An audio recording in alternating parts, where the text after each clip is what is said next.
Celestial, and you are welcome to this channel. To old and new subscribers alike, you are very welcome. If you're brand new to the Master's Voice, I'd like to recommend that maybe you could catch up with where I am right now by making use of the podcast. Podcasting is really a great way for you to cover a lot more material than you can do here. I don't know why the time just seems to go faster when you're listening to a podcast than when you're actually sitting here and watching the video. But there are podcasts that you can start following on SoundCloud, Spotify, Apple, and Google Podcasts, as well as Listen Notes, Podtail, Odyssey. And there's so many open streaming sites that have, through God's own grace, because I certainly did not apply or set up accounts on those podcasts. They've just started open streaming the Master's Voice Prophecy blog. So there's so many places that you can listen to a podcast hands-free as you're going about your day, driving, taking your kids to and fro, doing a load of laundry. It will help you to catch up with the many things, themes, and prophetic revelations that the Lord Jesus Christ has given me. This blog covers information that Jesus has given me from 2012 all the way to now. We are in August 2024. And as such, I have a written blog. You can find it at www.the-masters-voice.com. However, the blog has not been updated in quite some time because it has had to be a choice between keeping up with the flow of information and messages that the Lord Jesus Christ is giving me here in real time, and making videos has simply become more expedient. But I will try. I've been saying it for a very long time, and I do mean that sincerely. I will try to get this information that I've already covered for at least 6-7 months now in print. But for the meantime, there are quite a few prophecies there. I think there's about 400 and something that already have been handled. They are in print, so you can go and catch up with that. And I'm continuing with the series that I simply titled, the Lord has simply titled it, The Beautiful Men of America. If you are new, I have already done 3 parts to this prophetic revelation of the Lord. 3 parts. They are The Beautiful Men of America, The History of a Lie. The second one is called The Transvestigation of America, The Beautiful Men of America. And the third one is called The Beautiful Men of America, The Lost Decades, Part 1. So even The Lost Decades, it's called that because it's looking at how much information has been lost concerning the fact that, yes, America and many other nations of a Western persuasion, many other Western nations have a very well and carefully concealed history of the males in that society dressing up as females. So this is actually a very old and very ancient practice, and I'm going to briefly touch on in this prophecy because it's good to do a recap when I'm in the midst of a prophecy arc. If you are brand new, a prophecy arc is when God has given me something, and as I'm handling it, the thing just continues to grow and grow and grow and grow and grow. And pretty soon it might end up being 5 parts, 6 parts until the message has been properly handled. Even today, I was going to cover something else, and the Lord told me, no, go back and close the arc. Go back and close what you were working on. There's another prophecy, by the way, that is called Incoming. That one, I think, has 4 parts up so far, and there is still a piece of that prophecy that needs to be handled. So as God gives grace today, I might be able to handle that prophecy and bring it to a close. He was talking to me about closing things, completing things, so that people can be able to find closure in one message of the Lord, however many videos it may take. And so today is called The Beautiful Men of America Prospering by Craft. The Beautiful Men of America Prospering by Craft. And truly the Holy Spirit has really expanded what I've been working on, even more so by bringing in 3 old-time Bible verses. We might call them definitely Old Testament Bible verses, both of them from prophets. One is from Prophet Daniel and the other is from Prophet Jeremiah. So when the time comes, if you have your Bible with you, we will definitely go to look at those 3 verses. However, the banner scripture for today's message, today is, I think it's August the 12th. So that is the date of this message, even though it's part of the original Beautiful Men message, which I received from God on July the 2nd, 2024. I received this message from the Lord on July the 2nd, 2024.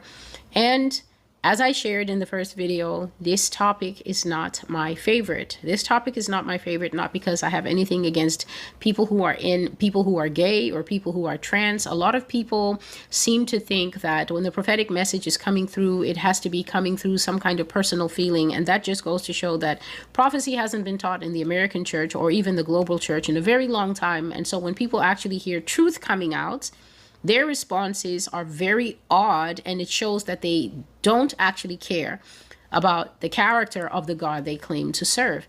If you're a Christian and the Lord is exposing a lie, and then you're asking questions like, what is the point of this? Then clearly you don't know the character of God, because you're assuming that because you're comfortable living in lies, God is comfortable living in a lie. No lie can be allowed to exist around God. The personage of God, the character of God, the very nature of what he is as our God means that he is a bright light shining into all darkness. The darkness must flee. How odd to be a church that knows how to sing every darkness must flee in the Christian song. But then when the practical work of causing the darkness to flee by shining lights into the dark corners begins, then everybody is shocked and they begin to call it the private life. Why are you exposing the private life? Whose private life? Whose private life is being exposed? Everybody's private lie shall be exposed, because Ephesians chapter 5 and verse 11 says that you should have nothing to do with the works of darkness, but rather expose them. So definitely everything that is being done in darkness is going to be cried out in the bright light. Everything that is being whispered in the inner rooms is going to be shouted from the rooftops. That much I know, at least, is biblical. God will absolutely refuse to dwell in the midst of a lie. And as you will hear from Prophet Jeremiah, there are consequences when God's people insist on dwelling in the midst of deceit. A lie is deceit. A lie is subterfuge. A lie is what is not true. A lie is evil. A lie is damaging. A lie brings in general sickness into the midst. Where lies exist, people's feet are not resting on the flat truth of reality. People are standing on a false platform. And what's going to happen when the day of the lie comes? What can we expect to happen when, as Proverbs 12 and 19 says, truthful words stand the test of time, but lies are soon exposed? What's going to happen when the lie's day of exposure comes? The false platform that people are standing on collapses. Now, depending on the size of the lie, it may be a small lie, which means it's a small platform. And when the platform collapses, everyone might just take a brief fall and get some surface wounds. But what happens when the lie is actually platformed up to the heavens? What happens when the gap between where reality is, where the truth is, and the lie is so large that it's almost several skyscrapers long? When the lie collapses, every single person who still insists on resting upon that lie is going to go plunging down to their destruction. So Christians need to learn to take responsibility that when they are hearing God moving in the earth, exposing certain things, shining the bright light of the truth on certain things, revealing certain things, dragging out all hidden perpetrations, all hidden secret network and nefarious activities. When God is busy grabbing these things by their collars and dragging them into the light, it is very important to be very careful to stay out of his way, because when God is in the process of judgment, I want to let you know, as I said here earlier, that God said for me to tell, especially us in America, that there is enough for us too. God said to tell foreign nations that when he is in the process of judging America for her very many evil hidden sins, that there is enough for every foreign nation that gets in the way of that judgment. Every foreign nation that will stand up to defy God, to defy the objects by which God will bring his judgment, such as foreign nations coming to attack this nation, the United States. God wants every foreign nation to know, and I delivered it faithfully, God saying that if you get in the way of Mystery Babylon's judgment, there is enough within him, the judge, to share all of Babylon's punishments with you, whether that's an individual who's saying, no, it shall not happen, it shall not be, whether it's a nation, a group of people, there's enough for everybody to get some. And so those who are wise should know when the time comes for a lie to be exposed, that lie is going to collapse. You will find the structures, you will find all the hard work, you will find all the subterfuge, you will find all the effort, you will find all the expenses, all the resource, all the time, all the logistics, all the workers, everything that went into maintaining and manifesting that lie simply falling away. The lie will be left to itself. It will be brought out into the harsh daylight. It will be minimized. It will be exposed. It will become itself an object of mockery. And therefore, all those who want to stand by the lie are going to pick up all the judgments and punishments that the lie itself will get. And so I went over some very important scriptures in the first video that is called The Beautiful Men of America, The History of a Lie. Please make sure that you watch that video. One of the scriptures that was explained there is John 8:44. The Bible says plainly that you are of your father the devil if you make a practice of lying. So this goes two ways. The one who is actually lying will pick up the judgment and the indictment that can be found in John 8:44. But the one who also insists on their right to maintain the lie, to protect the lie, to participate in the lie, to believe the lie, and keep saying, I can't believe it because of these one or two outstanding issues. I'm seeing that when it comes to this topic, a lot of people, very tellingly women, I don't know if it's the nurturing nature in women or if it is just because, as the Bible says, we are the weaker sex. And therefore, in the old days, a lot of people used to think weaker, not only in constitution, but in mind as well. It is very telling that it is women who are fighting to maintain the lie in their midst that men are cosplaying, men are dressing up as pretending and living full public lives as women. It is not the men who are fighting against this truth. The men are struggling with the reality of it, perhaps. The men are quiet as they think of all the multitudes of women that they have played hanky-panky with in their minds and with their bodies in many cases. So the men are quietly dealing with the shock of knowing that they've been attracted to men. Men are quietly struggling with the question of, well, am I gay if I've been attracted to a Jessica Alba? If I've been attracted to a so-and-so, does that make me gay, celestial? So men are struggling with that. But who you find clustering in the front are the females. The females are here, right? Here's some of what the females are doing. Well, so-and-so has 2 children. You know this how? Your children have been to that person's house on a play date? Were you the doctor or the attending at this so-called celebrity birth that you're standing up for?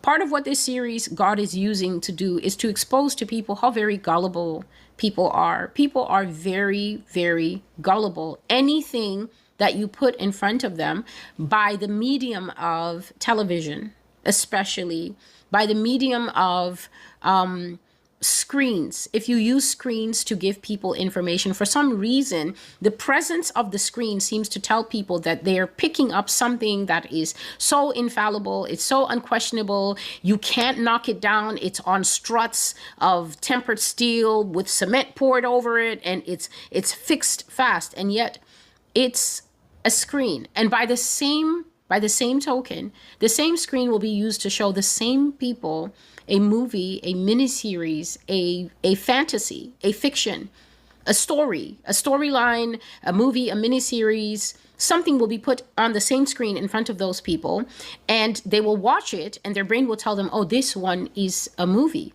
But then they will come and watch the same fictionalized mainstream news, for instance. They will come and watch the people who were in the movie, then sit down and do so-called documentaries. And then the people in the documentaries will tell them 1 or 2 or 5 facts. And then the same people who maybe saw that person wearing a pregnancy belly, okay? So she's 110 pounds, she's 120 pounds, but in the movie, she's playing perhaps a woman who falls in love with a man and marries the man and then is pregnant.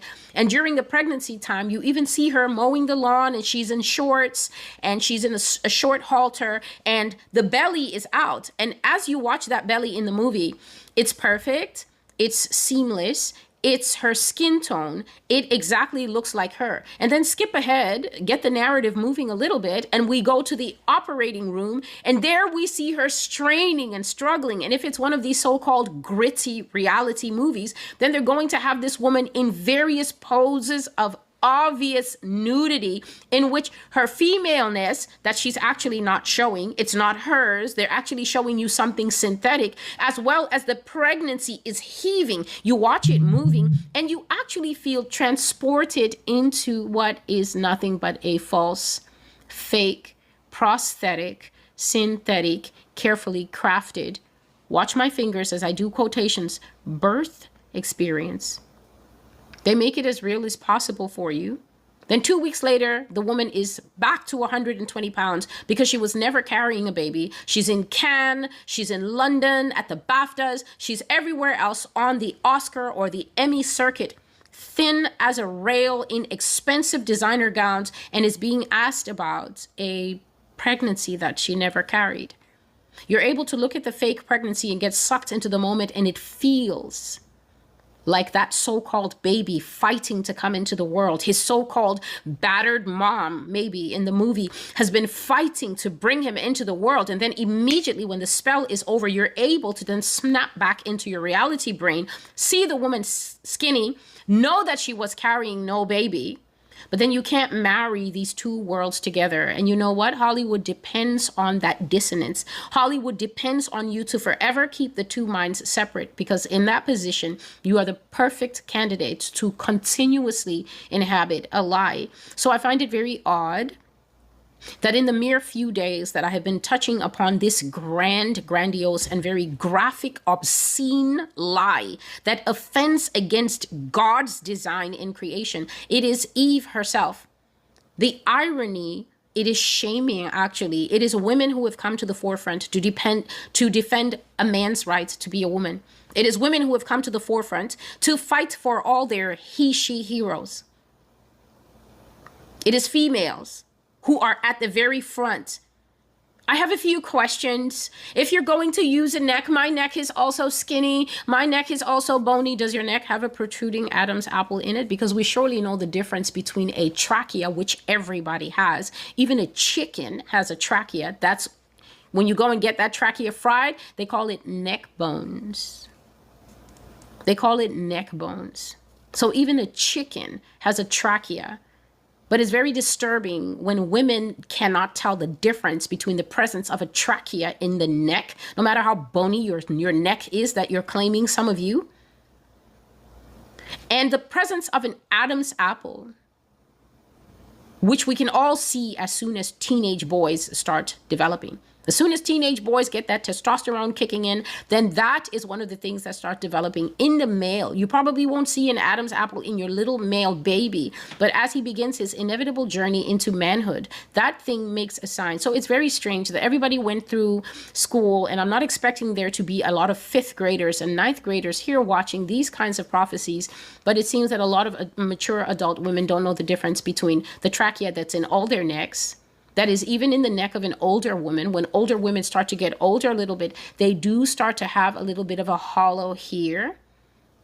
And the difference between taking the trachea, which basically is a pipe, doctors call it the windpipe sometimes, shaving that thing down, because the top part of the trachea is where you will get the Adam's apple protruding. So here's the trachea here, and then you're going to get that Adam's apple kind of coming up like an unwanted, unsightly bump when these men who are not women begin to enter into the stages where they start to need the major surgeries. So something has to be done about this.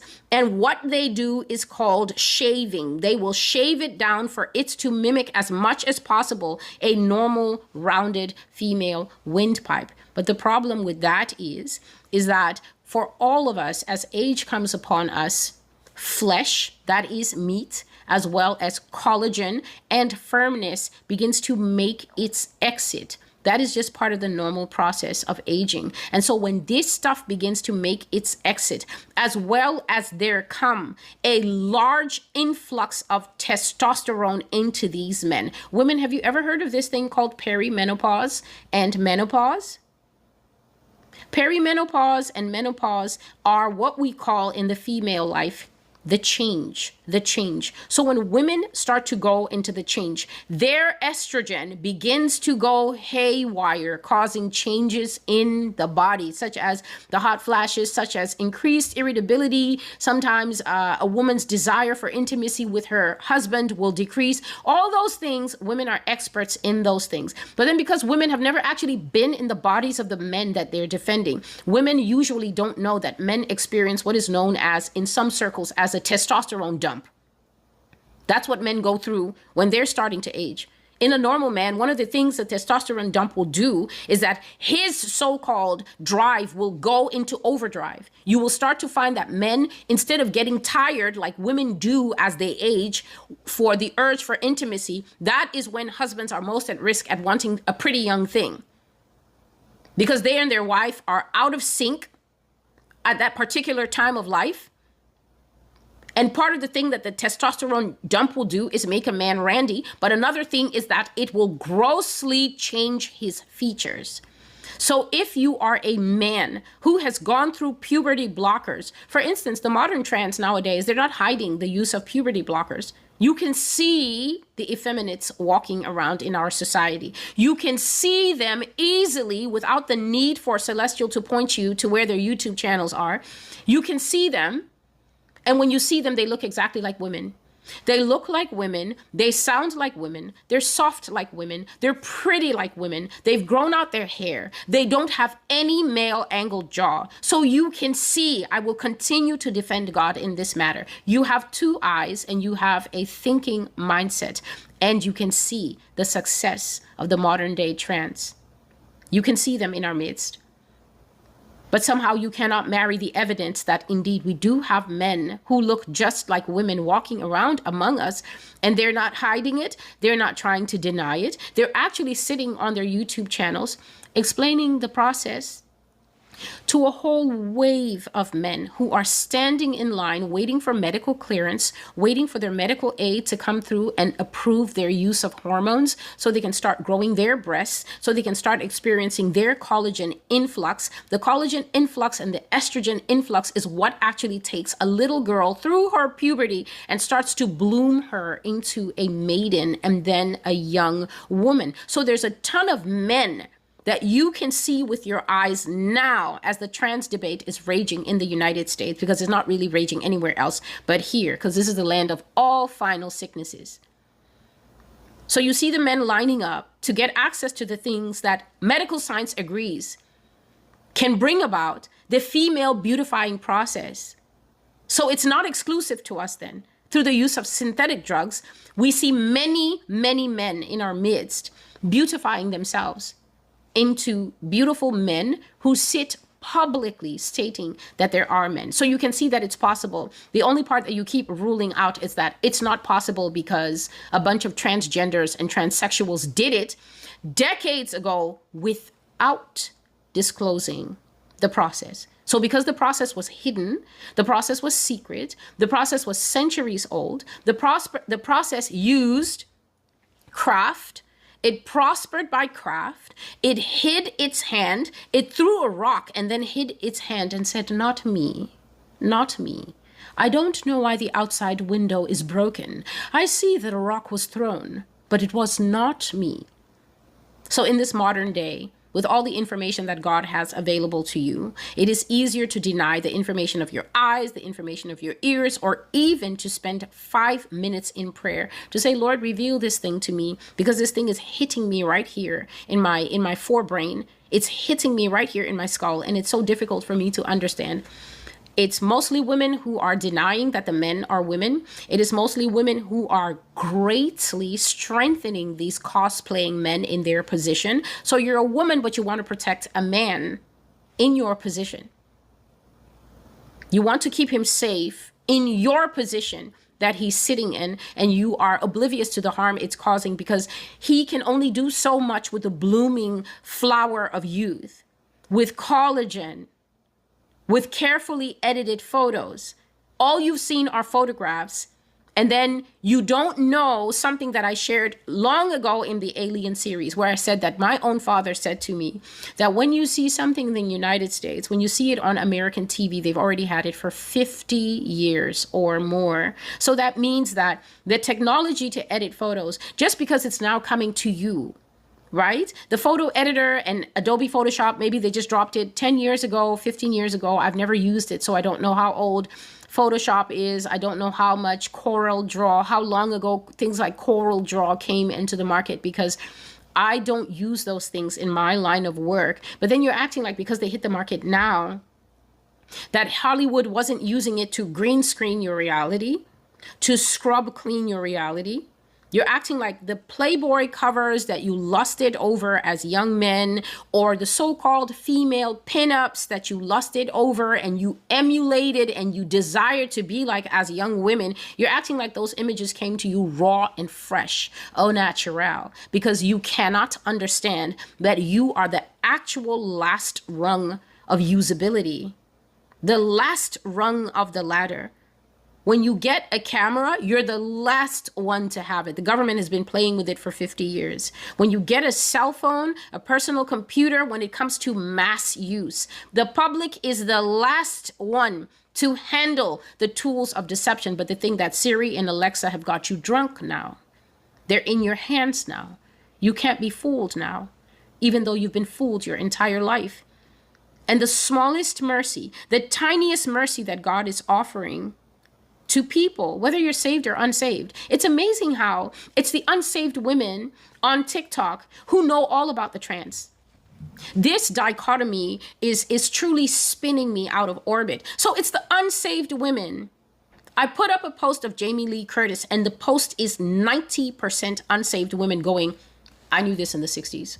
I took one look at him in, what is it? True Lies. And I knew that was a man. I knew that no matter how sexy they tried to portray him in that movie. I've seen people saying things like Arnold Schwarzenegger was kissing a man and he knew it.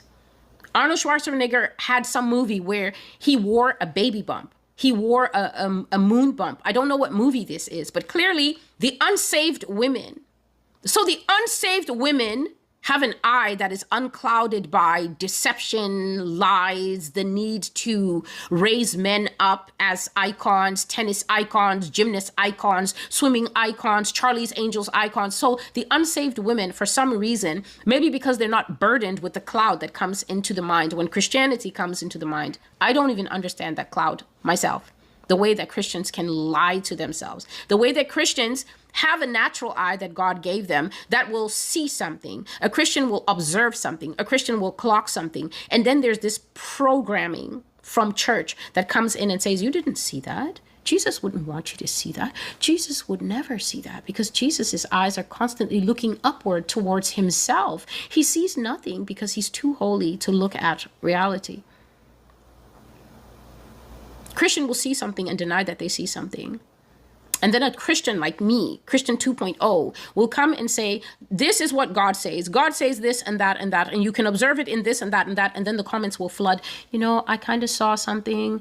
It was off, but then I shook it off. Why did you shake it off? Why did you shake off the truth? How come the truth doesn't have a double-handed grip on you? Why are we shaking off truth in the church?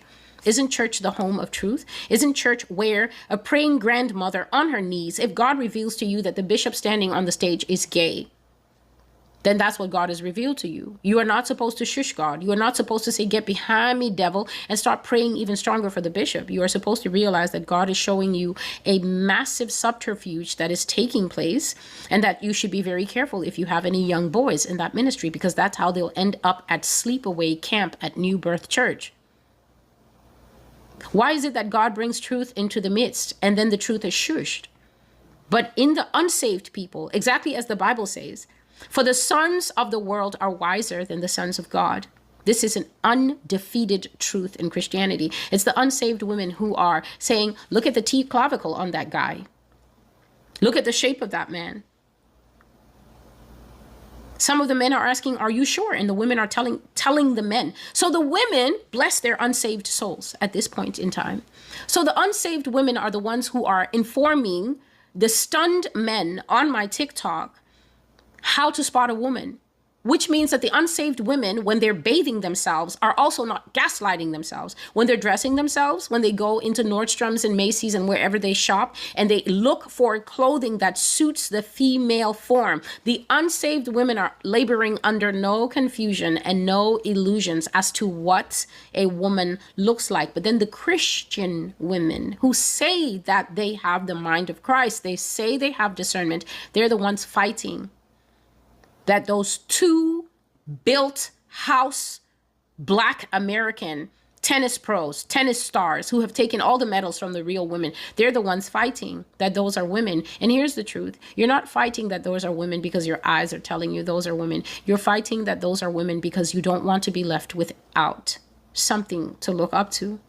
We're going to talk about the collapse of reality. That's why this particular version of the Beautiful Men of America, which I will simply call Part 4, Prospering by Craft, I'm going to show you here with the help of the Holy Spirit how easy it is to bring subterfuge and craft into a people who are willing to be lied to. Remember, the fundamental premise of this particular type of revelation, which is coupled with prophecy, because the prophecy attached to the Beautiful Men of America is basically that we're going to lose the battle of sexuality. I've been bringing that prophecy here since, I would just pin it at 2022, because that is where most of the prophecies concerning aberrant sexuality, broken sexuality, twisted sexuality in America, it's 2022, Celestial's personal year of trauma.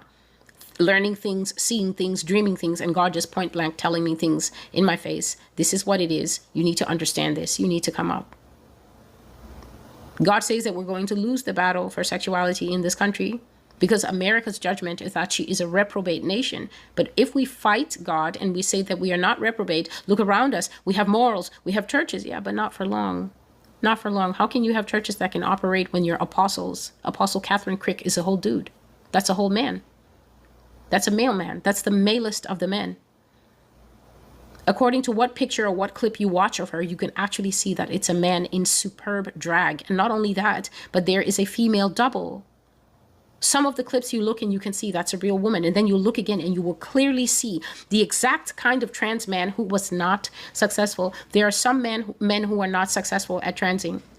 They're simply not able to make the transition smoothly. I guess that's just where we find Galatians chapter 6 and verse 9, which is that God cannot be mocked. You simply cannot come and play with biology and think you will be successful at it. The more trained your eye is, the more you will be able to see the man, no matter what he does. This part, it's not by, there are trans who go beyond the clavicles.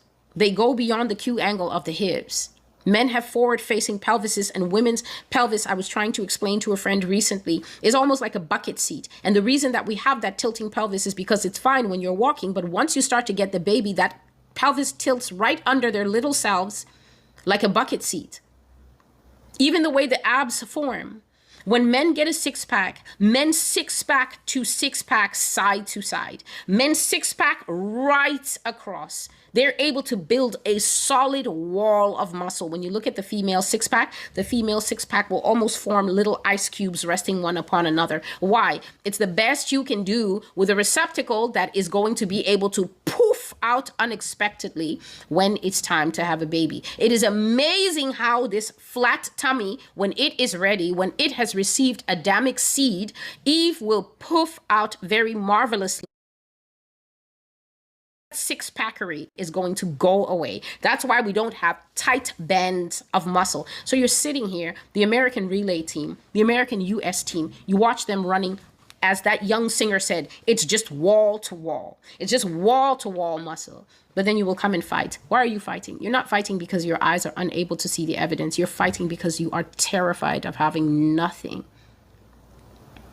You're terrified of being robbed of everything that you can compare yourself to as a woman, that you can look up to as a woman, and that you can desire and lust after as a man. There are many taglines here at the Master's Voice. The primary tagline of this ministry is the Master's Voice End Times Prophecy blog. Tagline is "Hear the words of the Lord." But one of the taglines that I've used on Facebook for a very long time is "Do the work." Do the word. Do the work. Do the word. That means carry out all functional tasks that you should do. Seek after your own salvation and work it out with much fear and the appropriate trembling. Do not be deceived. Jesus Christ told us, let's see to it that no man deceive you. Love God above all things. All of that is the word. The work is the means by which you will carry it out. That means that as long as you are listening to a single video from this ministry, the one trait that is going to die inside anybody who stays here for a long time is laziness. If I had to pick one word, it will be laziness. You're not going to be lazy here. You're not going to be entitled here. You're not going to have tantrums here. None of that is going to wash. None of that is going to be able to stay with you for a long time. If you try to cling to those traits, you will find strong waves of truth just washing you right out. You will be washed right out like the little spider that could not hold his own inside the water spout. The song says that the spider, the itsy bitsy spider, was inside the water spout, and that guy thought he was going somewhere. But it says that the rain came down and washed the spider out. So he was just politely excused through the same water spout that he came into. Many spiders are in the spout, but I'm telling you, the things that God has in store for us, the things that I have not yet covered, it's just going to be a storm drain tsunami washing many spiders out. The serious spiders, I know that they have their rappel gear on. They've got click claws on the spout, and they are making sure that they're not getting washed out no matter what. Do the word, do the work. All of that is your responsibility. It's not Pastor Boyd's responsibility. It's not Sister Hendricks' responsibility. It is not Deaconess Pemberton. Even when she is promoted from sister to deaconess, it's not her job. It is your job to secure your soul and make sure that you are clinging to the mountainside that is Jesus Christ. You're not clinging to Sidney McLaughlin who? You're not clinging to Venus who? Serena who? Simone who? Farrah Fawcett who? James Lee Curtis who? None of them. You're not clinging to the beautiful men of America, because how pitiful if your identity as a female is clinging to a man. How pitiful if the style advice that you have followed since the 60s was taught to you by a man. Do big blush, do big bold rouge, darling. Why? Because he needs to cover those blade cut man cheeks. As I said, the Kardashians have people out here like straight clowns these days. And why? That is what they need. They need the BBLs to grant shape. You see, the other one, cut like the side of a mountain, has miraculously disappeared. That 6-foot child, Chloe, just miraculously disappeared. I think in 2018, 2019, came back as a small, petite blonde. And I said, Lord, do these people think that we are lacking the mental faculties? They think that we have enough brain cells left to go to jobs and pay taxes. And then we will not notice that this sister that was always towering over the other sisters suddenly went away for a while and came back and then told us, oh no, I had a bit of work done. The face is different. The bone structure is different. People dragged that woman, but eventually they gave up. They dragged her, trying to make her confess. And she kept saying, no, I admit I had a bit of surgery done. And people said, no amount of face surgery will chop off inches from your frame. Where did the rest of you go? You're not the same person. So we're living in America, and people will not accept that we're in a land where doubles play roles. We're in a land where doubles play roles. You do not know that at the high elite level, one person is popping off stage and another person is popping in stage. You think that it's only Mr. Macron's wife who can do that. You think it's only Mr. Macron's wife whose brother will pop off into disappearance and then Mr. Macron himself pops in as a woman. You think that's a French problem. You think here in America, with the overarching Hollywood that we have, you think that Hollywood wouldn't dare step off the set, off the soundstage, and come to us live and direct through documentaries, through this is my story. Then you see the celebrities coming out with their story.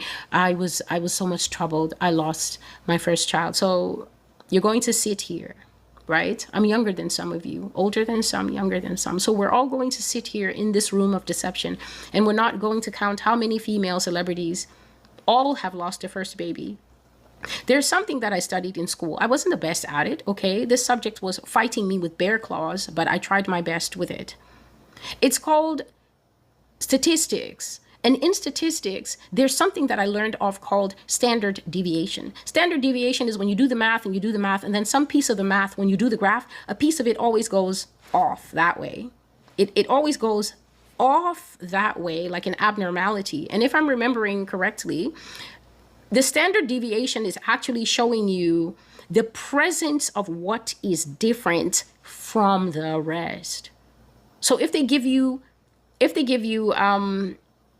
numbers, they give you a bunch of numbers, 30 numbers, and they say plot the numbers on the graph. So you plotting the numbers, you go up and then you sideways and you plot it there, you plot it there, you plot it there. Then after a while, always a pattern emerges. Let's go into it because I never plan these things, I never write them down. But the Holy Spirit, he listeth where he wills, and I'm going right behind him because I'm linked to him as much as possible.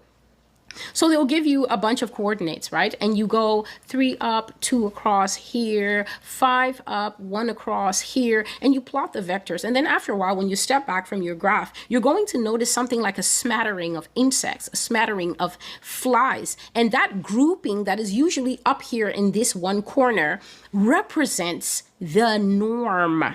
But then some of the coordinates are 19 up, 53 across. So a few of them go off like that. And usually if the problem has been done right, you will see most of them here. And then something like a line that goes that way. And you can plot that line, and that line is supposed to at least show you the standard deviation. If you're an American, I would like to let you know that the upper echelons, where the very, very, very, very, very wealthy people who like to wear their sweaters over their shoulders are, they represent in their midst high quality standard deviations. In their midst, people like Bill Gates, whose daughter I showed you is straight as a hot dog with a very, very strong male gaze. We will talk about the male gaze. I will just try to remember everything that I said we will talk about. The male gaze is hauntingly strong. The male gaze is why when the actual male shows up on TV and stares at the camera, everyone is like, I wish I hadn't gotten married so fast. The male gaze, I was telling my intercessor, is created by God to cause that effect. We are not animals. We are far, far above the animals. But God has given us things that will call and attract the opposite of the species to us. The male gaze is one of the most powerful arrows that they have in their hunting quiver.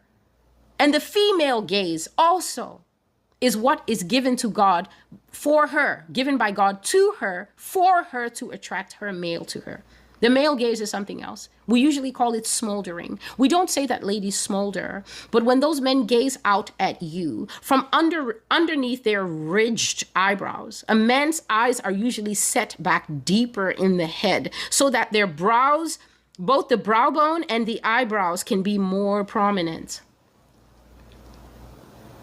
Then they turn the gaze on you. Then the gaze begins to do its God-given, approved, heaven-approved work. But now we're in a world where the males are gazing out with their God-given, heaven non-approved stare from a female outside. And when men look at that, men are perceiving female, and therefore the gaze is therefore deadly upon normal straight men. The female is gazing into the male gaze, and it's having its effect on her. I just love her. I love her. Me too.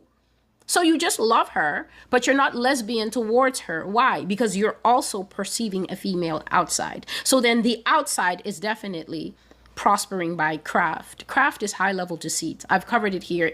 If I've covered it in one video, I've covered it in 10. Craft. Prospering by craft. That is deception. That is sleight of hand. So then what do you do when the reality you inhabit, the environment that you inhabit, the life that you're living in is actually made up of craft? What happens when Hollywood is bold enough, with the help of the richest at the top, for even the government is formed season after season and time after time by those who have been pre-selected years in advance. These people are pre-selected years in advance. They share similar childhoods. They play with each other, and they are listed one after another in line for the so-called you think freely elected presidency. What are you going to do when those who make the mystery, those who make the movies, those who make the drama collude with those at the top and bring into perfect cohesive operation a reality that steps neatly off the soundstage, neatly off the movie set, and comes right into your reality? America, I propose to you this. You love reality TV? You're in the biggest reality show of your life. It's not a mistake that I brought a few weeks ago, that I brought an introduction specifically talking about The Truman Show, where Truman was being watched by millions of people in a life that he thought was real. And his life was not real. Every single person in Truman's life was an actor. Those of you who have seen The Truman Show, and even those of you who haven't, make sure that you watch that movie. It will open your eyes, and it will make you understand a lot of things about U.S. society that you may not understand. How do you think Truman felt when Truman came to the understanding that not one single person, not even his own mother, his mother gave birth to him on live TV. She signed a contract that said that from birth, her baby boy could be a social experiment. How do you think Truman felt? Decades of friendships, decades of play dates, decades of real dates, falling in love with girls who said, "I love you, Truman," on cue because they were being paid to do so. Falling in love with girls who broke up with him on cue because they were being told, we need a bit of a drama arc, and we also need to see how Truman reacts to disappointment and loss. Have you thought deeply about how odd it would be if the Truman Show audience was watching Truman, and then there was a third layer of people watching them? Wouldn't that be hideous? Wouldn't that be hideous if Truman wasn't the only one being watched? If the audience were watching Truman and the audience was being watched by someone else, and that someone else simply wanted the enjoyment of seeing how the audience would react to Truman. That is you out there who keep defending this hidden transmogrification in society. That is how it feels for them who really know reality to watch you.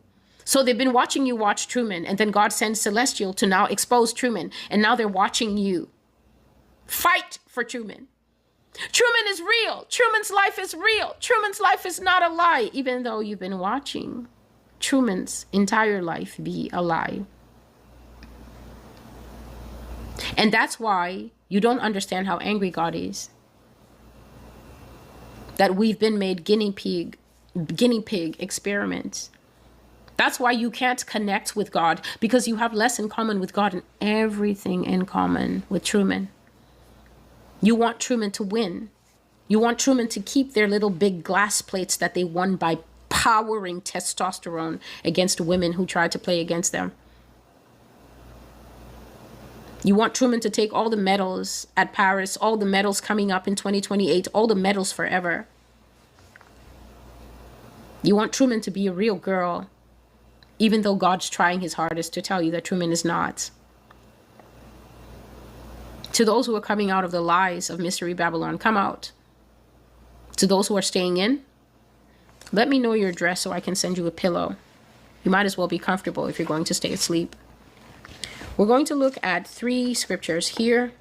One of them is Daniel chapter 8 and verse 23. The other one is Daniel chapter 9 and verse 27. And the third one is Jeremiah chapter 9, verses 5 to 6. And so let's start in the book of Jeremiah, since it comes before Daniel. Jeremiah chapter 9. I'm going to read you just verse 1 and 2 for context, okay? So, excuse me, please. Jeremiah is in the midst of having a very painful moment of realization, okay? Jeremiah is still early on in his ministry. God has called him. God has laid a very heavy charge on this young man. And God has already started to tell him things from the very first beginning of Jeremiah. You can see that the minute God called Jeremiah and told him, stand up, arise, and show yourself to the people, he immediately began to speak very strong words concerning the unfaithfulness of the nation, how the nation acts like a wild donkey that just goes out when she's in heat and couples with every false god, every false idol. God uses such strong words that very soon Jeremiah's young soul is fainting. And then we come to chapter 9, and I'm going to read you how the prophet is feeling as he watches a people who have already started to strongly deny that what Jeremiah is telling them is true. So it took them no time to reject the prophecies, to say that it's not true. What is Jeremiah talking about? And leave us alone with all that. Verse 1 and verse 2. Oh, that my head were waters and my eyes a fountain of tears, that I might weep day and night for the slain of the daughter of my people. Oh, that I had in the wilderness a lodging place for travelers, that I might leave my people and go from them, for they are all adulterers, an assembly of treacherous men. And so the prophet here is saying that he's finding himself in a very morose, depressed, and highly lamenting states. He's saying that if his tears could be numbered, his whole head would have to be called a fountain because of how much water is pouring out of his eyes. And he's saying that he's crying for the dead. But the problem here is that nobody is dead yet. Nobody's dead yet. It is only towards the end where you see that God will let the Babylonians breach the wall, kill many of them. They manage to seal the wall up, and then a second breach will occur. And at that second breach, they will slaughter even more of them in the city, and then they will march them naked in their skin as captives to Babylon and basically rout the whole place. But then this man is saying here that he's crying for the dead. So obviously it's the dead that he can see are coming.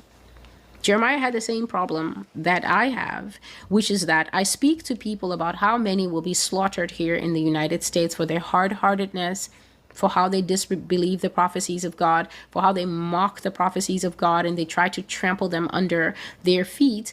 And this man is crying because he's already seen the devastation. He's already seen the death. He already basically knows where the hard-heartedness is leading. He knows where the rejection and the mockery is leading. And it's making him despair, because there's nothing quite as painful as telling people that they're going to kill your children. They're going to capture you and take you to Russia. And then the people said, have you seen the Marines? And have you seen the Coast Guard? And have you seen the Navy? And have you seen me? So he's crying because he says he can see the slain of the daughter of his people. And then he says, I wish I had a place in the wilderness. So I wish there was a way for me to separate from these people and go out from among them, so at least I don't have to watch them be destroyed, because they're all adulterers, meaning that they're not faithful to God. He's not calling everybody a sexual adulterer. He's saying that the mass of them have departed from what is true and godly worship, and they are nothing but an assembly of treacherous men. Treacherous men are men who will change on you at the last minute and stab you in the back and watch you bleed out and tell you, well, it's your fault. That's what treachery is. Treachery is being stabbed in the back. Treachery is gross disappointment. Treachery is exactly what you thought you could depend on, snapping at the last moment and proving that the last thing that you ever should have done was depend on what you thought you could depend on. And now he comes down. I'll come down to read you the part here. He says, everyone will deceive his neighbor and will not speak the truth. They have taught their tongues to speak lies. They weary themselves to commit iniquity. Your dwelling place is in the midst of deceit. Through deceit, they refuse to know me, says the Lord. So then look at the shift in the narrative. Verses 1 and 2, the prophet is speaking about himself. He's speaking on his own behalf. He's speaking out of his human spirit to those who think that a person is supposed to develop, to deliver God's prophetic words like some kind of AI robot and say nothing else besides exactly those words. How odd. So Jeremiah is talking about how painful the work is for him, how difficult it is to prophesy to a people who God is always showing him as dead anyway, and not just emotionally dead, spiritually dead. No, this is physical death. And then all of a sudden he's speaking and he says that everyone will practice deception with the neighbor. Where? in this society of people. So everyone will be lying to everyone. Everyone will be deceiving everyone. He says that their tongues have been taught to speak lies. Now, if you're speaking about a whole society, is it only the people who lie who speak lies? Is it only the one who is technically saying, I, a man, am actually a woman? Is he the only liar? No.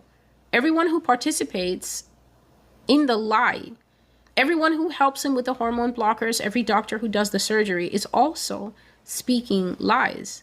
They are taking their part in the lies. But then even the end user of the lie, the one who is being fooled, is participating in a lie. In the first video, I clearly went through what a lie is like. And I said that you do not need to have the knowledge of a lie to participate in it. And this is why lies are very dangerous.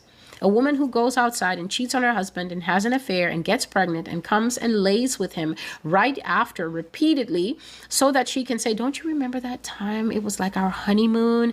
We were so warm and hot and heavy with one another. That's what she's going to tell him when this baby comes into the house. And she's also going to be praying that the baby at least looks like her so she can pass it off and say, hey, my twin, my twin. And if the baby does come looking like her, that man is in for 18 years of raising a baby that's not his.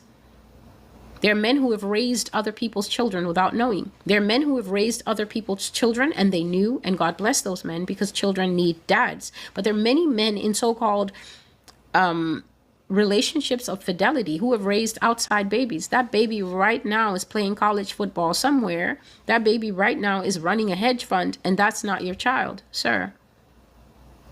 You were a participant to a lie without knowing.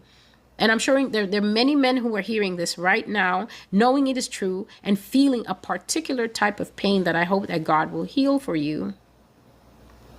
You can easily be made to participate in a lie completely without your knowledge, completely without knowing what is going on.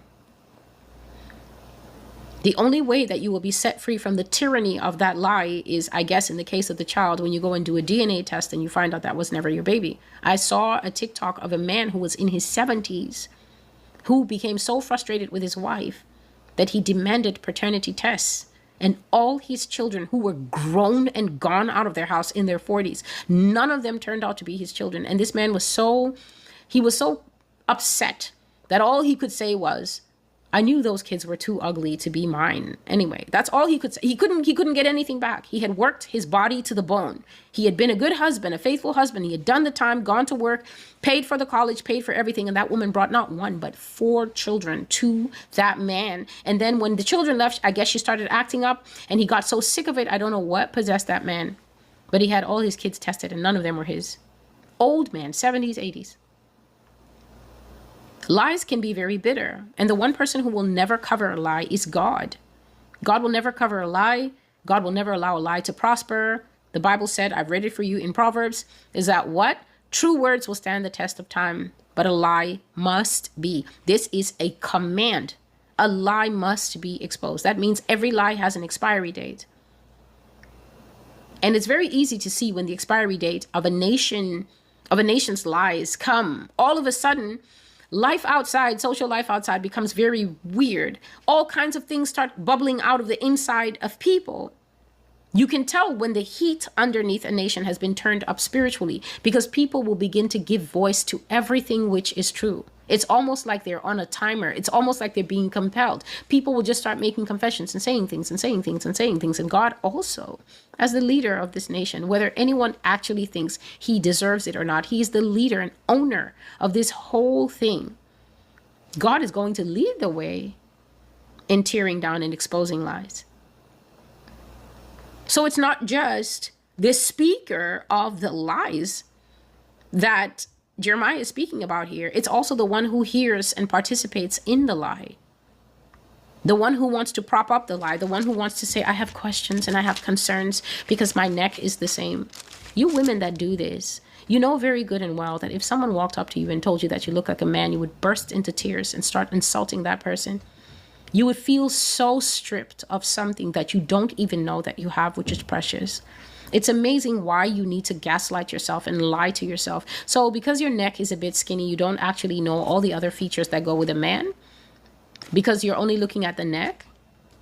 You think I'm sitting here and I'm making hours and hours and hours and hours and hours of footage to bring God's people to fish them up because my hands are too small. So I'm literally just trying to use buckets and drums to fish them out of the lies. And then you think that you will come and you will destabilize this work talking about your neck that nobody actually can see and cares about. The only person who cares about your neck versus a trans neck is you. If you're not able to tell the difference, well, then the both of you, good day, sirs. It's as simple as that. If you're not able to take hold, I'm holding the hot part of the pot and I'm turning it around and handing you the handle, which is not hot, and telling you, take a hold of this handle so that you can take this boiling pot off the stove.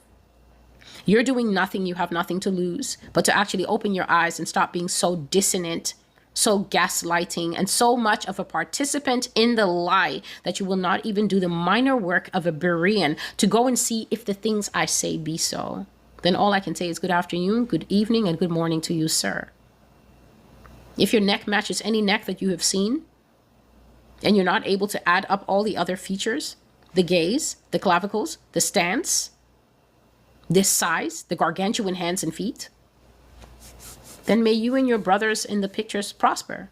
Because the truth is that many of you women, you know better. You know better, but like I said, there are internal things driving your speech, and you're afraid to look at those internal things. So it's quick to externalize and say, that's not true, that's not so, because I saw her give birth. She has 2 children. No, she has 2 people in the house that she's currently feeding. Remember, people like Charlize Theron and Sandra Bullock, they simply go outside and they buy babies.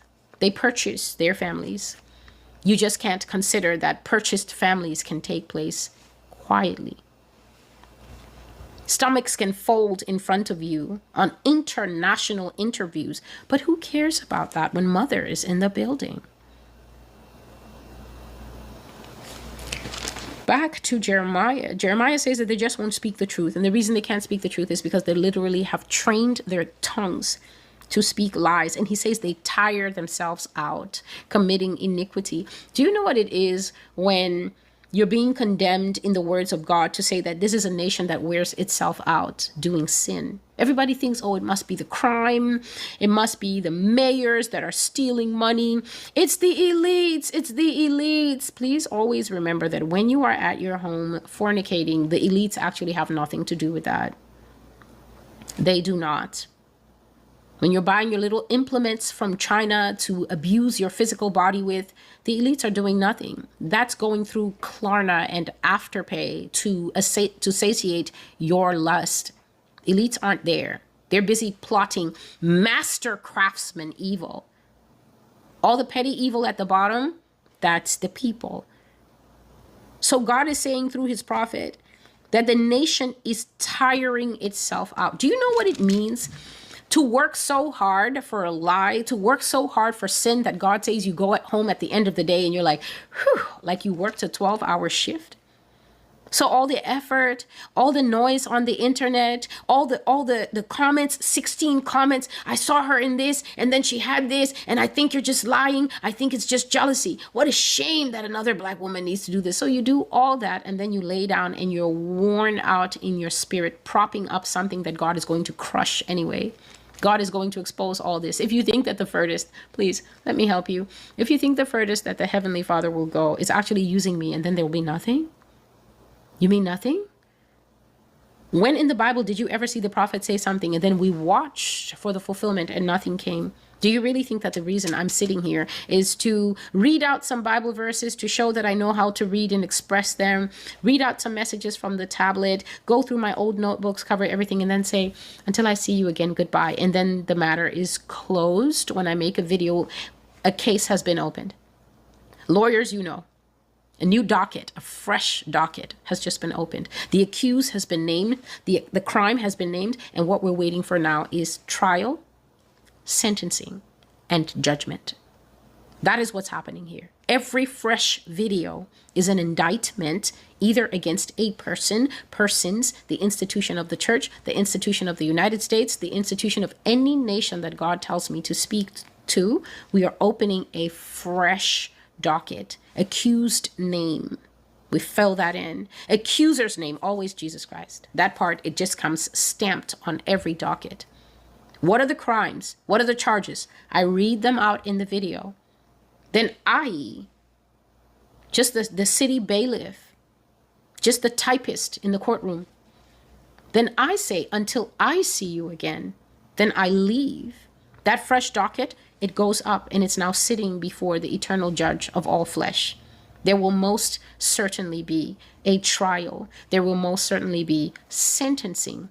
And after that, a judgment.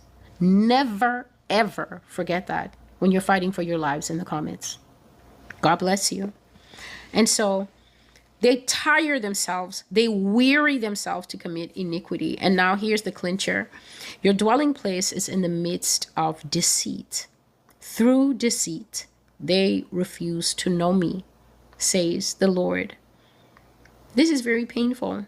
This is very painful. So God is not saying through the fact that they had no shepherds. He's not saying through the fact that they tended to sleep in late, jump up, rush to work, come back, long commute, tired, feed the kids, play with the kids, put the kids to bed, kiss each other, good night, honey. He didn't say through the busyness of schedules. He said they live, their dwelling place is in the midst of deceit. Deceit is one of the higher quality lies. The word deceit and the word craft, they hang around the same airspace. They're both forms of lies, but when you just say, he lied to me, he lied to me. Sometimes people just lie impulsively. They lie sometimes to protect themselves. They lie, it wasn't me, and then it really was them, but they're so afraid maybe of losing their job. They're so afraid of maybe the girlfriend didn't understand what happened back there with my ex. It's not what you think. People lie to protect all manner of things. But once you say deceit, once you say craft, no. We're talking board meetings. We're talking about there's a secret WhatsApp thread. There's many Zoom meetings. There's a whole Slack thread with everybody crossing out their deliverables. It is impossible for deceit to take place without intention. Deceit, craft, those are lies that take place with intention. So then again, we're adding another wall to this house that is collapsing around many people. What happens when your self-identity, imagine yourself a ball, one of these springy balls, the kind, the small ones that people squeeze for stress, but also you can bounce it against the wall, bounce it against the floor. It's got so much good give that it always comes right back to your hand like a trusty friend. That's your self-identity. Your self-identity doesn't exist in a vacuum. Your self-identity exists within a construct. For the construct, you can simply look at the house around me that you can see. A roof up top, 2 walls on the side. So now this thing called your self-identity, you bounce it against the wall. I'm a man. I'm a male. I'm a guy. The environment feeds back to you what the self-identity is telling you. Your birth certificate tells you that you're a man. The shape of your body tells you that you're a man. When you go out in society, you bounce your maleness against the wall, and society, if it was normal, is supposed to bounce back to you. I see you, sir. You are indeed a man.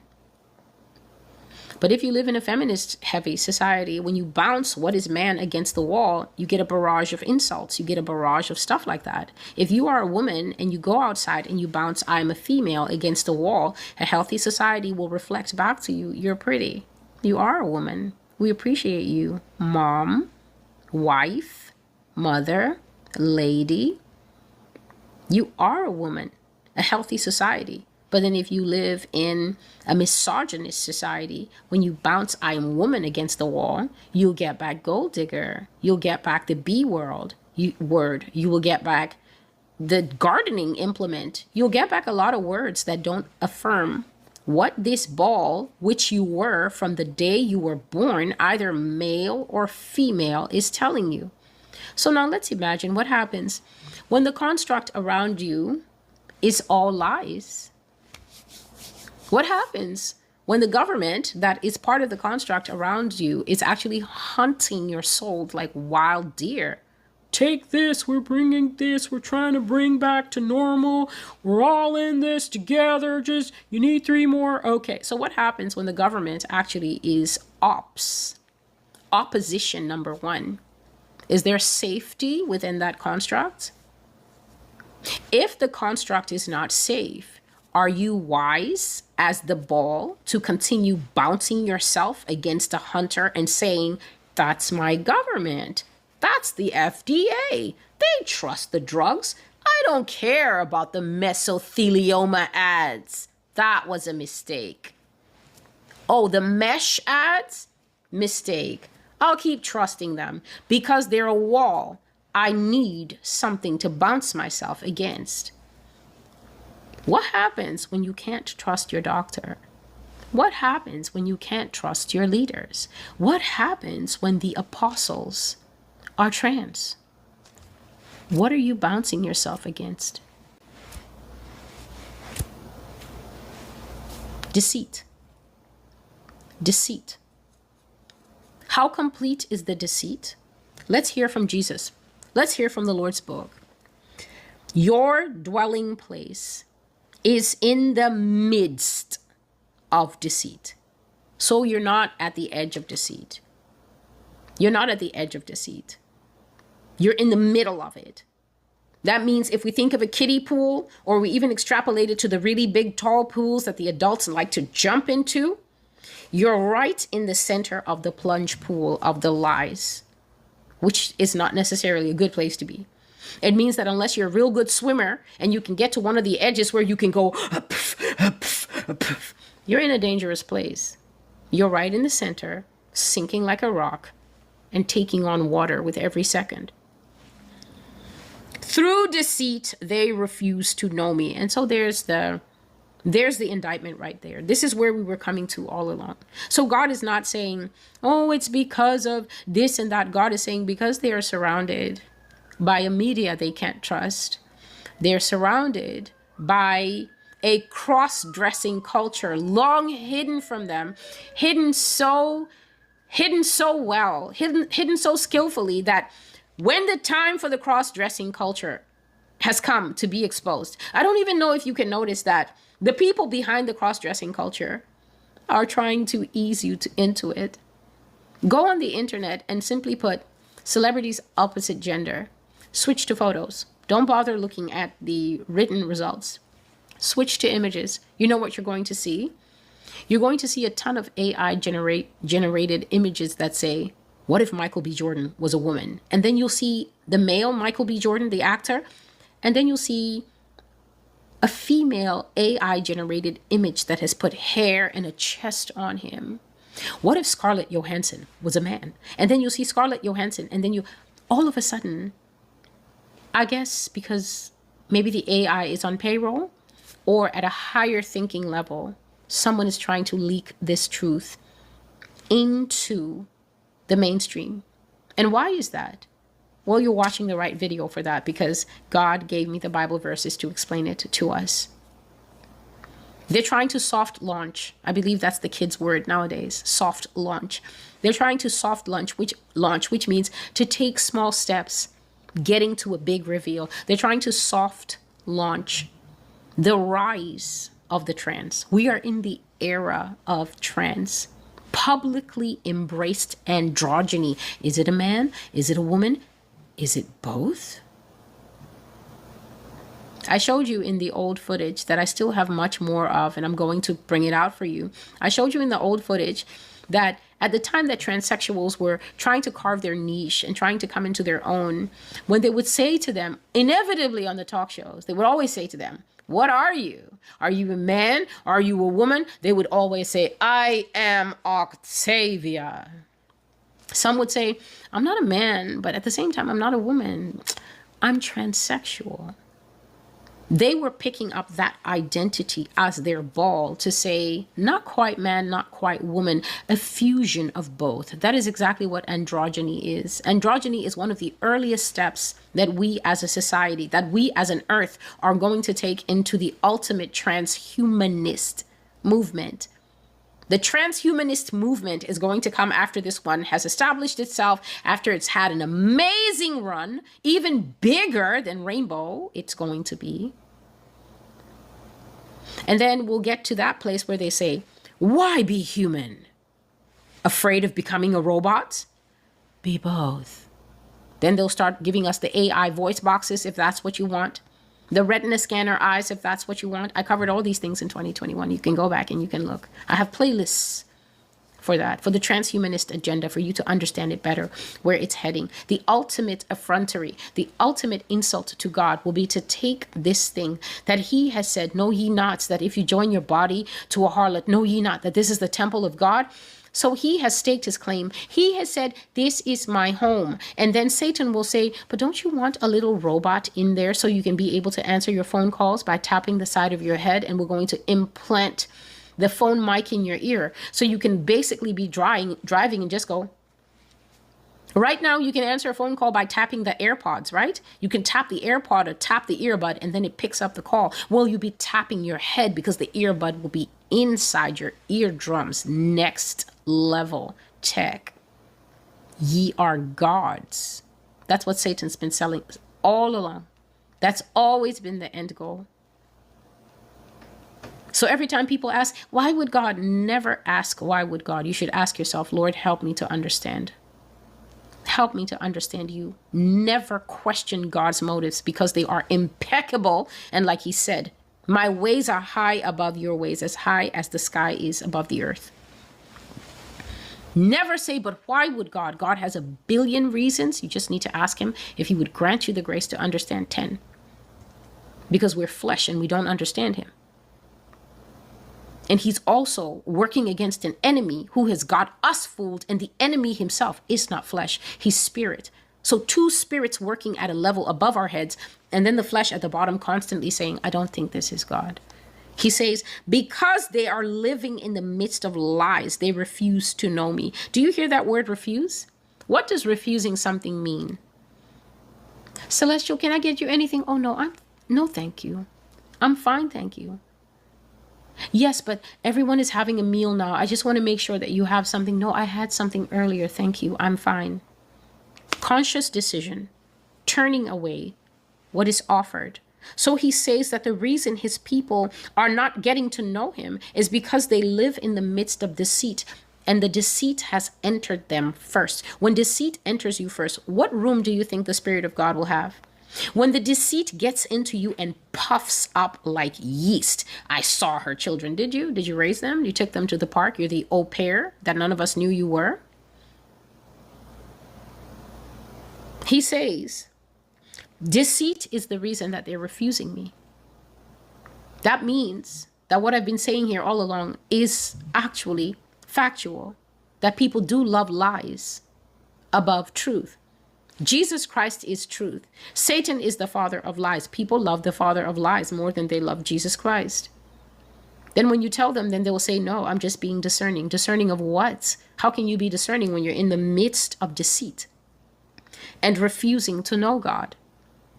People refuse to know God because when they hear God's truth, then they say, God would never say that. How do you know what he would say if you're choked with deceit? If the leaven is inside you until it's bulging out of your eyes and ears and on your tongue like an overgrowth of candida, how would you know what he would say if you refuse him because you already are hosting lies from the environment around you? And so that's what God is saying here. A people dwelling in the midst of deceit tend to take on the characteristics of deceit, tend to take on the defensiveness of the deceit. Always remember that the deceit is the reason why you defend your programming. How dare anyone tell you that the pinups of your childhood were men? It's pride. How can anyone tell you that you were in love with a man as a young man? Your pride simply won't let you allow it, because then if you do allow it, if you do humble yourself to accept that it was true, before you can even reach repentance, you will have to deal with the emotions of feeling disgusted, with the emotions of feeling quite angry at being tricked. And well, you should be, for you were tricked. Your pinups were men. And I told you that once they had achieved these good-looking bodies that could then be cleaned up with digital imagery, any bulges flatten. These people have been playing with Photoshop long before you ever saw it as a free Adobe add-on. Once that part could be handled, they couldn't wait to take all their clothes off and lay in front of you. And that was part of the trickery. That was part of the prospering. They were successful through craft. They were successful through the means that they used. They lied to you. They lied to you. And now the hurt is there that they lied to you. The rage is there that they lied to you, and you don't know where to put these things. You don't know that you're supposed to take them to Jesus and confess. I did do these things. I did have these thoughts concerning these men who are women. I did have these thoughts concerning these women who are actually men. I did have these thoughts. I did do these things. And I need help to traverse this new landscape. That's what humility is. A humble person can always be told that you were lied to, and they will say, wow, I can't believe that I was lied to. What do I do now? And then God will say, come into my counsel. Let me teach you so that you can actually become the living Christian that Jesus Christ is expecting out of Matthew 24:4. He says, take heed that no man deceive you. That means that make it your business that nobody can fool you again. But how can you make it your business that nobody can fool you again when we can't even tell you that you've been fooled the first time? You're fighting it. The Bony Neck Brigade is fighting for their lives. My neck matches that neck. That's okay, sir. You don't have to be upset. If you're not able to tell the difference between male and female biology, then we just have to accept that you are where you are. Because even trans people, they must come here and hear the truth. If you're a trans person, you haven't done any surgery, I'm strongly telling you, exactly as I told you in prophecy since, I did one that is called Trans Army, the Economy, and something else. Natural Disasters, Trans Army, and the Economy. I'll leave that. God was saying that transsexualism is mobilizing in this nation like an army. And I was calling out to people. I was also calling out to people in the Rainbow Prophecy that talks about trans. I was calling out to people in the prophecy that is called A Man Can Never Be a Woman. I was saying that you need to come back off of that ledge that Satan is trying to get you to dive off of. These strong emotions that you have are not actually what God wants for you to use to navigate your life. You were not put on earth to simply emote like a child. Children, they don't have the benefit of language. They don't have the benefit of self-control. That's fine. They're children. They emote strongly. They communicate strongly through their emotions. It's the wheelhouse that they come with pre-packaged. A baby doesn't have to speak a word. When he's hungry, he'll cry. When he's upset, he'll cry. When he's too hot, he'll cry. And you will figure out the different cries until you understand what his communication is. And when he gets language, then he'll be able to tell you more. But when you are an adult, you cannot live your life by saying, I feel like a woman. Yes, but biology in the mirror is telling you something different, which means that there is dichotomy. There is a difference. There is a breaking away from. And you need now Christ to help you to reconcile the mind and what the mind is telling you, what the mind is feeling, what the strong emotions are pumping out to you with what the existence of you is telling you. Remember the baby I just spoke about a minute? His maleness was evident before he ever had speech to talk and say, I'm a boy, I'm mommy's boy, I'm a big boy. Nobody would need the baby opening that diaper to communicate those things. His form, his etymology, his shape will tell us what his origin is. His origin is male.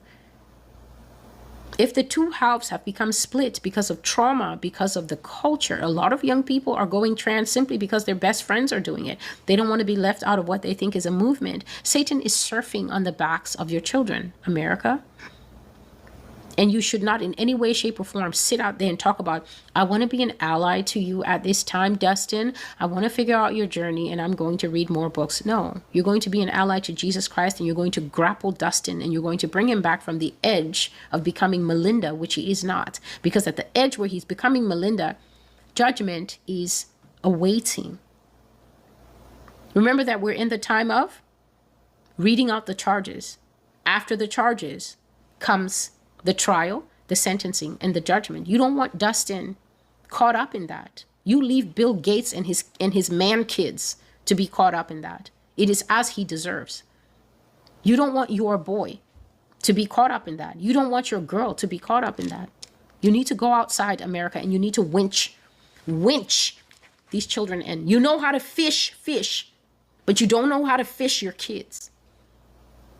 You don't know how to fish your husbands back from this thing.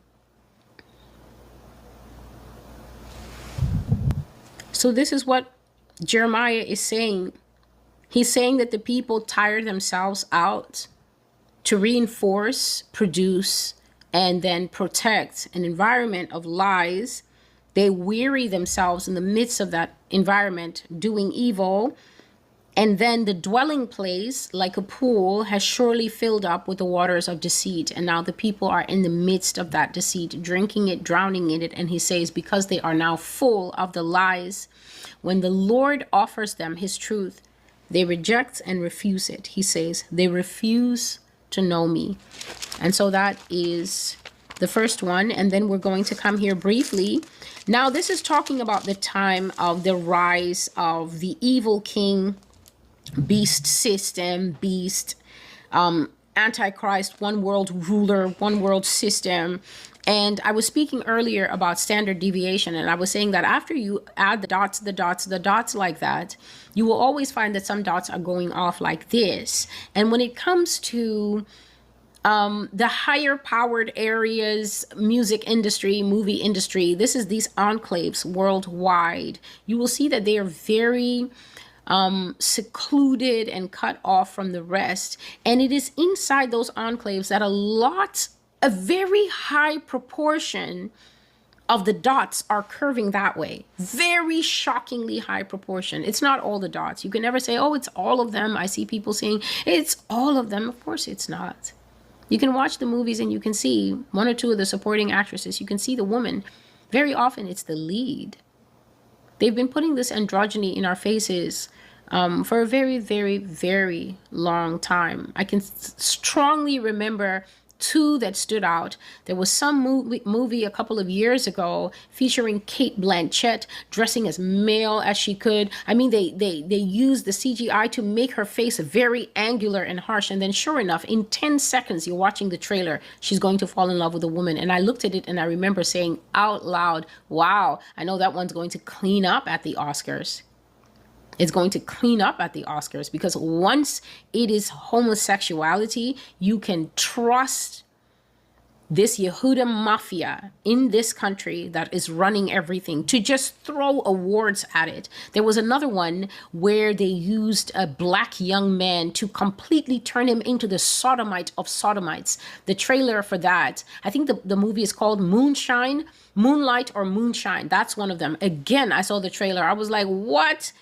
11 awards, because now they're using the minority to bring all the fans in to say that it's normal, and the harsh, gritty life that the boy is going to have. You can tell all these things from the trailer. I remember the exact time that I told myself that these people would never get my pennies. It was when they took that man with a trembling face, Eddie Redmayne. And then they said, you can see it in the trailer, right? So he's a married man, and then he wants to dress up, and I think in the trailer his wife catches him, and then she comes in tenderly to help him in his transformation to Bethula or whatever that he was going to become. I looked at that thing and I said, you know what? Whatever money comes to me, I'm going to spend it on ice cream or whatever makes me happy. I'm not going to reward people to do satanic mess.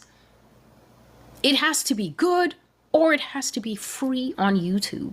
And then I'll watch that. I'm not paying anyone to show me this rubbish, because this is just the corruption of a society. And this is when God was not even bringing strong information yet. This is 2015, 2016. God was not even bringing strong information yet concerning this topic of trancing. Whenever this Eddie Redmayne movie was, and the Moonshine, whichever one it was, as well as the one with Cate Blanchett falling in love with another woman, it's always same to same. It's become normalized. Alphabet LGBTQ life is normalized now, see? So we have to move on to the next thing. The next thing is be the thing you are, but not the thing you are. And that's what I'm saying. If you're caught up in any of these lifestyles, you need to come home to God. You need to come away from those fences. You need to start looking in the mirror and asking yourself, you see, listen to me, please. If you make all your decisions based on what your body feels, you do know that the rulership of your body will come to an end. Every single body is going to return to its original state, or if it lives long enough, it will enter into the time period where we will evermore be with the Lord. The time of the rulership of your body is limited. It will come to its natural end. After that, it is the time of your soul and your spirit, and they will go into an eternal holding pattern, either with the Lord forevermore, in his eternal and perfect rest, or in the lake of fire forever. So all I have to say to you is, please don't make long-term decisions using short-term desires and emotions. Okay, so now we are in Daniel chapter 8, and we're simply looking at the time that it's talking about. How can we know what time period it is when we will start to see all these things? Well, besides the obvious that we're already in that time period, Daniel told us long ago, and I'll just read this one verse. It's not so much focusing on the king, so please don't focus on the fact that it's talking about this final figure that will come upon us. Listen to the description of the time that he will arise in. Verse 23 of chapter 8 of Daniel. And in the latter time of their kingdom, when the transgressors have reached their fullness, a king shall arise, having fierce features, who understands sinister schemes. I'll read that again. And in the latter time of their kingdom, when the transgressors have reached their fullness, a king shall arise, having fierce features, who understands sinister schemes, dark workings, a king of fierce features, a very hard and uncompromising face. We're not just talking about the way the gaze of this man will be. We're talking about the fact that he shall not be moved, even when ordering the black-clad cops to go and burn down an entire borough because he's sick of the protests in that borough. That's the kind of person we're talking about. What time is this man coming out in? It says it will be a time when transgressors have reached their fullness. A time when transgressors, this is law breakers right there. Do not think when it says, oh, transgressors is talking about, hey, Celestial, I messed up. I see a lot of that. And I want to encourage you. If you messed up, you need to return to your prayer altar. You need to return to the place of repentance. If you're dealing with what we call besetting sins, a sin that just keeps coming back like a wash cycle, it means that you have an iniquity. It literally means that you have a cut in your spirit. A cut in your spirit. It could be generationally, something that was in your family, like alcoholism, like broken marriages, like taking drugs, something like the first child in the family always dies a horrible death, something like that, or is always a philanderer, can't keep a relationship, can't keep a marriage, fifth marriage, sixth marriage. That's an iniquity. It's like a cut on the inside of the spirit, and that thing needs to be healed by breaking the patterns that cause this sin to keep repeating in the bloodline, father, son, mother, daughter, father, son, mother, daughter, like that. It may be a besetting sin. That means that perhaps you have not actually completely surrendered that area to Jesus Christ. And as a result, any area of your life that you do not completely let go of, by confessing, I'm wasted to this thing. I'm wasted to the meth. I'm wasted to the remaining grams of methadone, I think it's called, the remaining methadone grams. I just can't seem to get off them. You need to actually admit that the thing has you whipped, that you are its complete and willing slave. Don't you dare go in front of Jesus Christ like, I hate it, but I don't know what's wrong. Remember that I said it is mankind who lives in deceit. Jesus Christ lives in the bright sunny meadow where the truth is always shining because the truth is him. Please do not go in front of that person and start lying to him. It's offensive. It also shows that you just can't read the room. You need to go and you need to be honest. You need to be open. This is me, and I'm a slave to it. It has me whipped. I'm whipped to the lying. I'm whipped to the gossip, Jesus. It is I, your child, who came to confess to you. I'm coming to ask your mercy, your help, your forgiveness, first of all, because this is my 15th time coming to you about this thing this month. You need to pray for God to give you the ground incrementally. Some of you just want to jump into the prayer closet, do some prayers, tell me, Celestial, I fasted 2 days and I've got it beat. 2 weeks later, you'll be back here. Man, yeah, man, I've been away. No, I know, woman of God. I know you were making videos. I just, I was a bit heavy. I didn't want to come back here. Some stuff just got messed up. I just know this person went back to the vomit, and they can't even be honest about the flavor of the vomit. They're here telling me some stuff just got messed up. Who are you lying to? I know it's not me. There is no purpose that a lie serves in the life of a Christian. Take your flashlight, shine it on every lie, and get free. Okay? So, transgressors are lawbreakers. Transgressors are the girlies who, when the abortion topic comes up, will say, but if her life was in danger, right there, you just need to go to the left. The goat side, go to the left. Because that is where the transgressors are going to be numbered. It says when the lawbreakers reach their fullness. A lawbreaker is one who can never come into complete conformity with the law of Jesus Christ. Anything Jesus Christ says, you have a comma. Where he put a period, a full stop, you turn it into a comma skillfully through your calligraphy gifts, and then you begin to write new things. But that doesn't really apply if the person is